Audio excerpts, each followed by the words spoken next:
Well, at Nestle, we've been on an important journey to drive transformation powered by digital, and there's been a number of key building blocks. Number one, we've thought a lot about how to rethink training, almost bringing a lean startup mentality to how we train our kind of emerging brand builder generation, and that's involved creating an environment where they can work like a startup, where they have a lot more speed, flexibility, agility, really trying to figure out how do we distribute large amounts of content, high quality content at scale across fragmented media channels, and really using the training exercise to help these young entrepreneurs figure that out for us.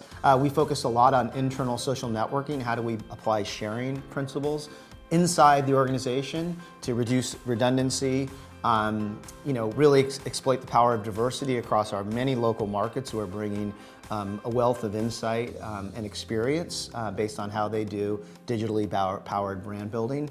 There are a lot of key trends that are emerging. Some of them are continuation of trends that have taken place in the past. I mean, clearly mobile is becoming not only a new capability, but a new mindset.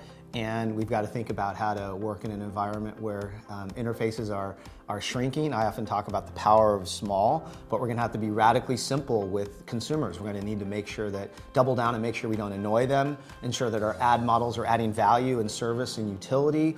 But mobile is everything. Think about all the time that we spend through our apps versus just going to the web. And that's going to create some big challenges and opportunities for key brand builders. I also believe we're entering a world of personalization. How do we really create more custom messaging for consumers? We don't want to go too far because there's diminishing returns if you push the one-to-one marketing. But clearly, mobile technologies, addressable advertising, programmatic media, they're all opening up a whole new frontier of personalization. We really need to think about that in a big way. I also would say that almost like the timeless reality of consumer control continues to dial up, and marketers should never forget that.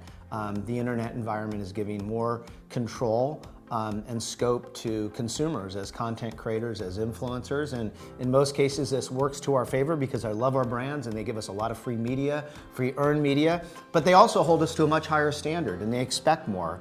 And they expect more on the transparency front. And we need to really kind of keep the consumer at the center of everything we do. I often say the consumer is my teacher, and never has that been more relevant than today.